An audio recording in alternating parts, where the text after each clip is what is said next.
Welcome to day 3, Design Your Future. In our last session, we talked about the fact that nothing can screw up your future like getting stuck in the past. And that's why I gave you 8 questions to process the last 12 months and complete the past. Well, today we're going to turn to the future and design your best year ever. Now, you'll want to download and print the worksheet for this session in the resources section to your right. It's a great way to follow along, take notes, and really engage with the course content. And there's also an action plan at the end to help you effectively apply the lessons from today. This, my friends, is where it gets fun. I bet you've tried New Year's resolutions in the past, right? Not very effective, are they? Hashtags like resolution fails start trending on social media just days into January. Here's what one person tweeted on January the 1st, 2016. New Year's resolution: get back on a normal sleep schedule.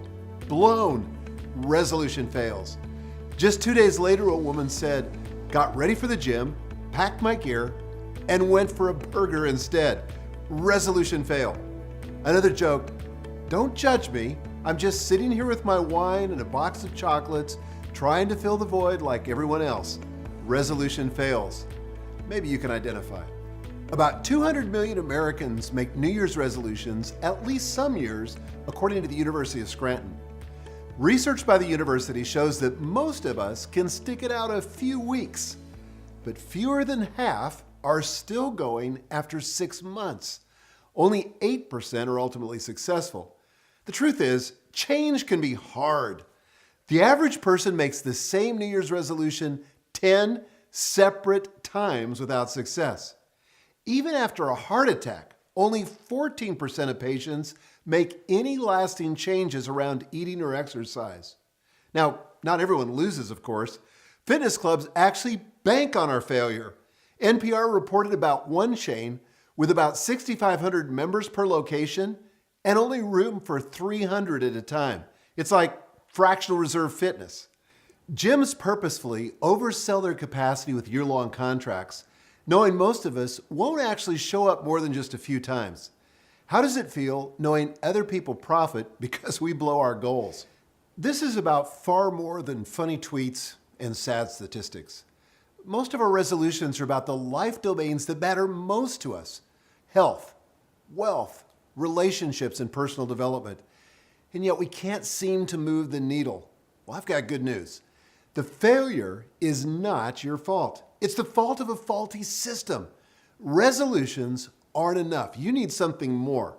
And in this session, we're going to take your resolutions, your commitments and aspirations, and transform them into powerful, compelling, written goals using my proven 7-part framework. Why written? Well, there's a commonly cited Ivy League study that supposedly shows that writing down our goals helps us to achieve them. The problem is, it's phony. It never happened. And when people discover it's fake, they sometimes think the benefits of writing down our goals are fake too. But no.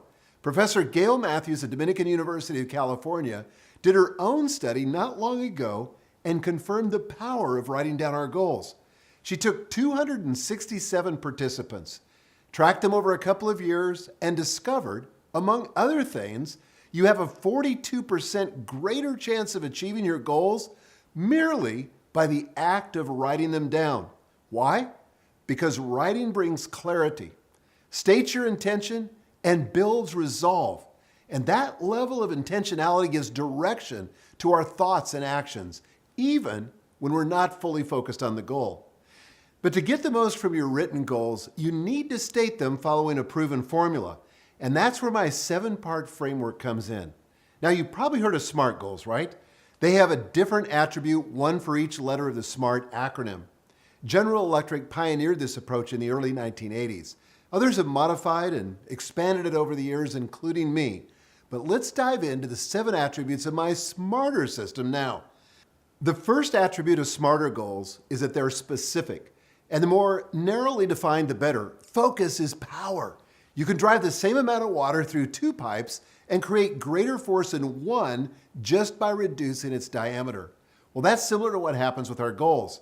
What the studies show is that the tighter and more specific the goal, the more likely we are to engage our focus, creativity, intellect, and persistence. Vague goals don't really inspire us, and it's hard to know where to put that little effort and creativity we're willing to invest. But specific goals, they create a channel for our problem-solving skills, effort, and more. To formulate a smarter goal, you've got to identify exactly what you want to accomplish. For example, I could say, write a book, but that's too vague. What's the specific book that you want to write? In my case, I would do better to write something like Finish Writing Free to Focus, which is the title of my new online course and the book I'm currently working on. Here's another example. Learn photography. Is that specific? No. What aspect of photography do you want to learn? A better goal would be to complete lynda.com's Photography 101 course. That's specific, it's narrow, and it meets the criteria. The second attribute of smarter goals is that they're measurable. In other words, they have built-in criteria you can judge yourself against. Now, this is important for two reasons. The first of them is pretty obvious. How do you know that you've reached the goal? It's not very helpful or inspiring to say that you want to make more money this year than last. How much more? There's a big difference between a small cost of living raise and driving your commissions up 30%. Same with getting fit. Say you want to lose weight. That doesn't do much. It's not objective. Saying you plan to lose 35 pounds is different. When the goal is measurable, we know the criteria for success. The second reason is that you need to be able to measure yourself against the goal. An objective target allows you to set markers and milestones along the way.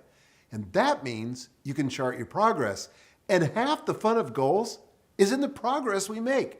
In fact, we experience the strongest positive emotional response when we make progress on our most difficult goals, according to psychology professor Timothy A. Pitchell. But what are you going to measure exactly? And how do you use these measurements?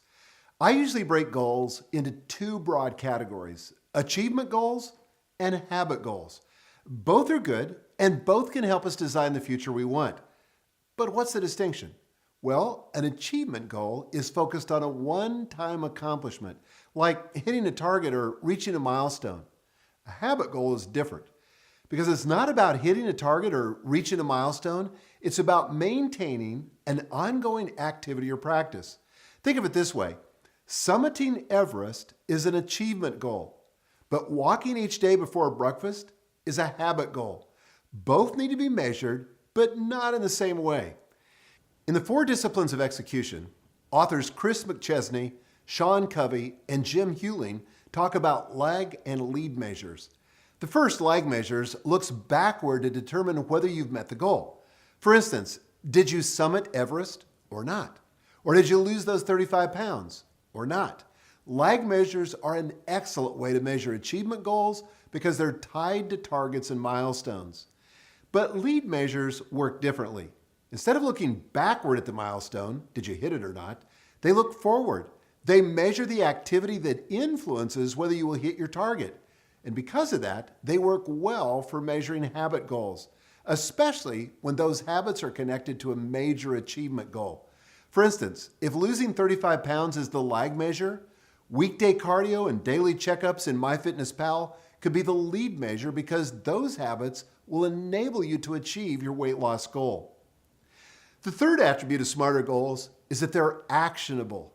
Goals are fundamentally about what you're going to do, and as a result, it's essential to get clear on the action when you're formulating your goals. Similarly, it's best to use a good, strong verb that prompts the action you want to take. You don't want to do something like am or be or have. You want a verb like quit, run, finish, eliminate. A couple of examples. Be more consistent in blogging. Is that actionable? No, that's a state of being verb.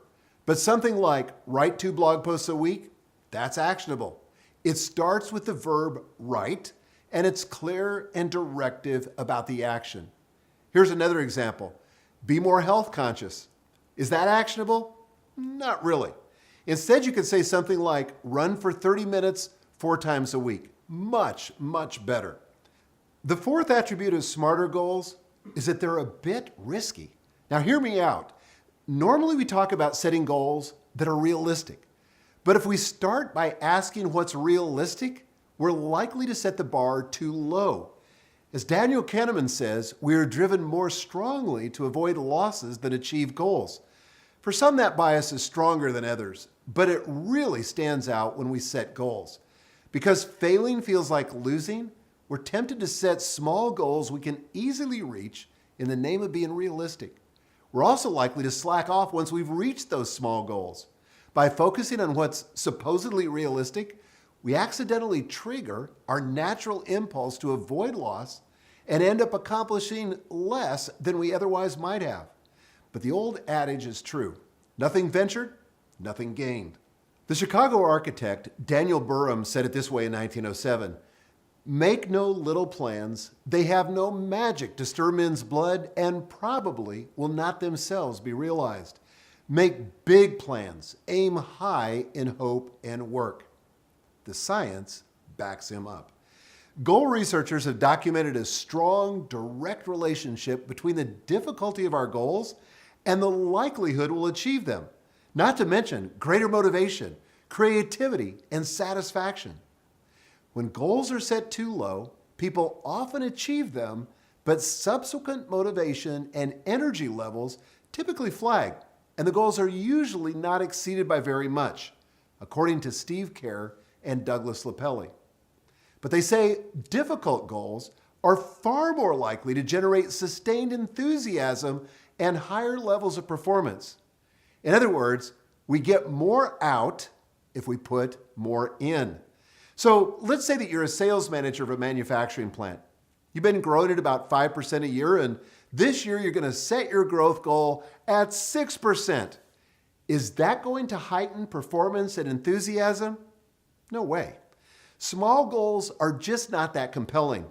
If we want to win, we need to get beyond our natural urge to play it safe, jump outside of our comfort zones, and set some risky goals. Jack Welch calls this bullet train thinking. It used to take a train more than 6 hours to travel from Tokyo to Osaka.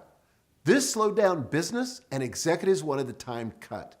But they didn't establish realistic reductions in time. Instead, they wanted to cut it in half. To meet the goal, engineers scrapped conventional solutions, rethought the entire problem, and revolutionized Japanese transit in the process. The idea with the risky goal is to leap out of your comfort zone and into your discomfort zone. That looks different for everyone, of course. Personally, I look for 3 specific emotional markers that indicate I'm in the discomfort zone. When I begin to experience fear, uncertainty, and doubt, I know I'm on the right track. Now, most people shrink back when they feel those emotions. I'm saying lean into them, embrace them, use them as markers that you're on the right path. But how do you know if your goal is challenging or just plain crazy? There's a difference between discomfort and delusion.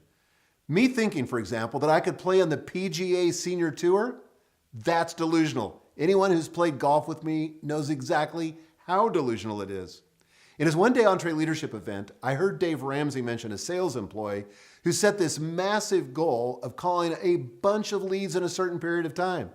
Did Dave praise him for his bold stand? Nope, he called him out.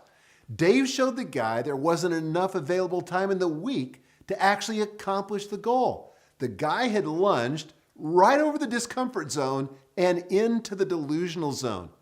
And here's a warning. You don't need one crazy leap to land in the delusional zone.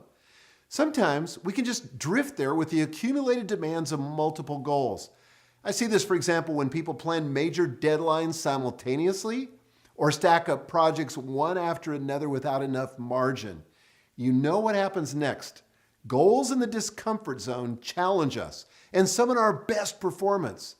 But goals in the delusional zone invite defeat and merely leave us frustrated and discouraged. The 5th attribute of smarter goals is that they're time-keyed. Now, this could be a deadline, frequency, or a time trigger. For example, if I just had the goal lose 35 pounds, it's missing a sense of urgency. It could happen over the next 10 years. It could happen over the next 20 years. Even if I assume it's a New Year's resolution, so it means sometime this year, it's just still out there somewhere. I can put it off and stop thinking about it. But when I say I want to lose 35 pounds by August the 1st, I've not only created a challenge, but also focus. Deadlines demand attention and they spur action. I'd better get in motion because the clock is ticking. Or here's another example. Acquire 5 new design clients by when? Acquire the new design clients by December the 31st. But here's a warning. As you're thinking about assigning deadlines, don't make them all on December the 31st. Distant deadlines discourage action. You'll think, I have so much time. It's not due for another 10 or 12 months. Effort expands to fill the time. The tighter the deadline, the more productive you can be. In one study, goal theorists Edwin Locke and Gary Latham found that workers in one field experiment were able to keep production at 100%, even when their time was cut by 40%. The new deadline created huge gains in productivity. And we can experience the same sort of gains in our personal and private lives when we set near-term goals, leaving more margin for other pursuits. The main thing to watch is your bandwidth. I already mentioned the problem of stacking deadlines too close together. You should avoid more than 2 or 3 major deadlines per quarter. Any more than that, and your focus will suffer along with your results. Deadlines are essential for achievement goals. But what about habit goals? Deadlines don't make sense with ongoing activities, but deadlines aren't the only way to key activity to time. If we use frequency statements and time triggers, we can actually spur the habits we want to cultivate.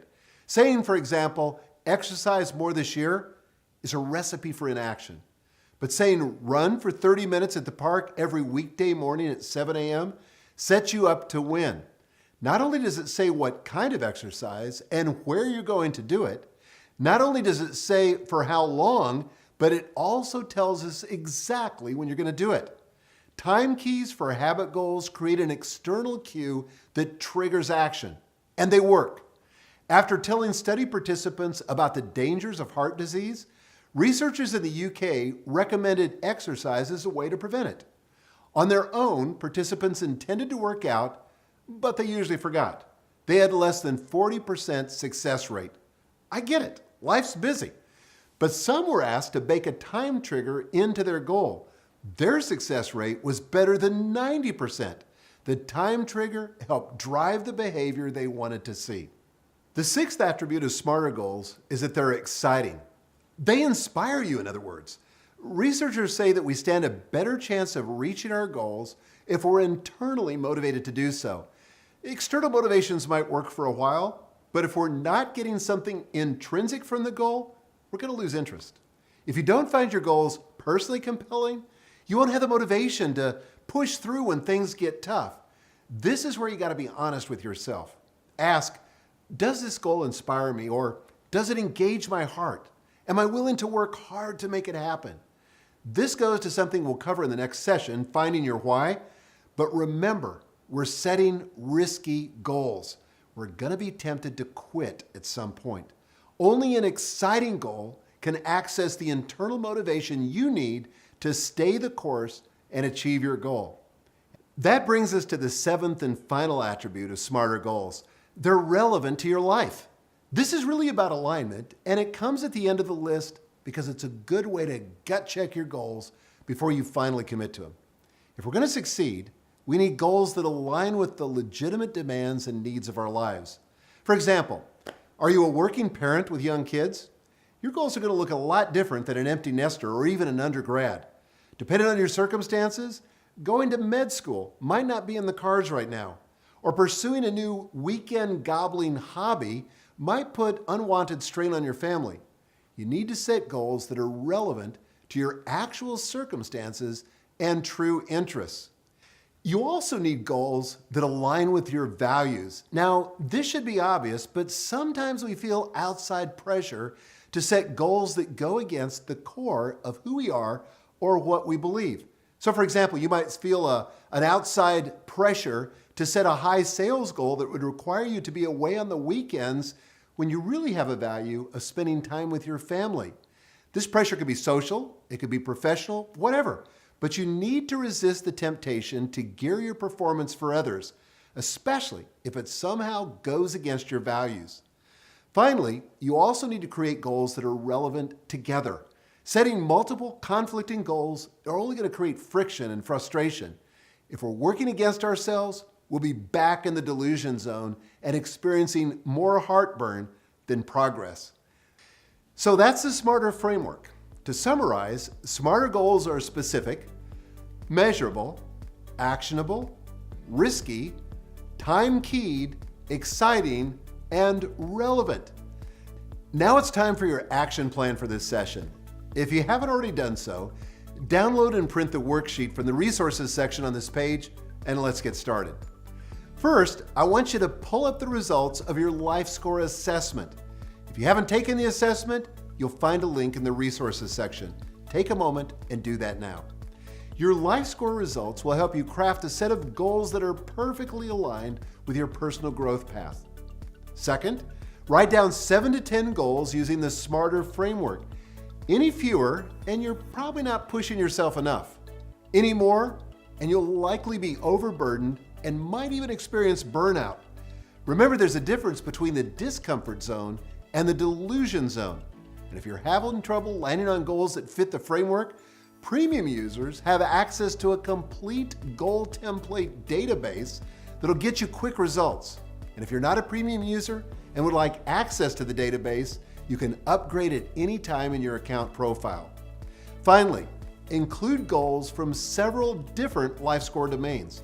I find that people are often used to setting career-related goals, but they rarely set goals in other areas of their life. And as a result, those other domains suffer, sometimes catastrophically. Every domain deserves your attention. Congratulations, you're more than halfway done.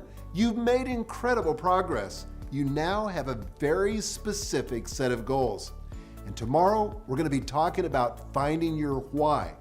Critically important, and it'll enable you to keep going when the going gets tough. I'll see you then.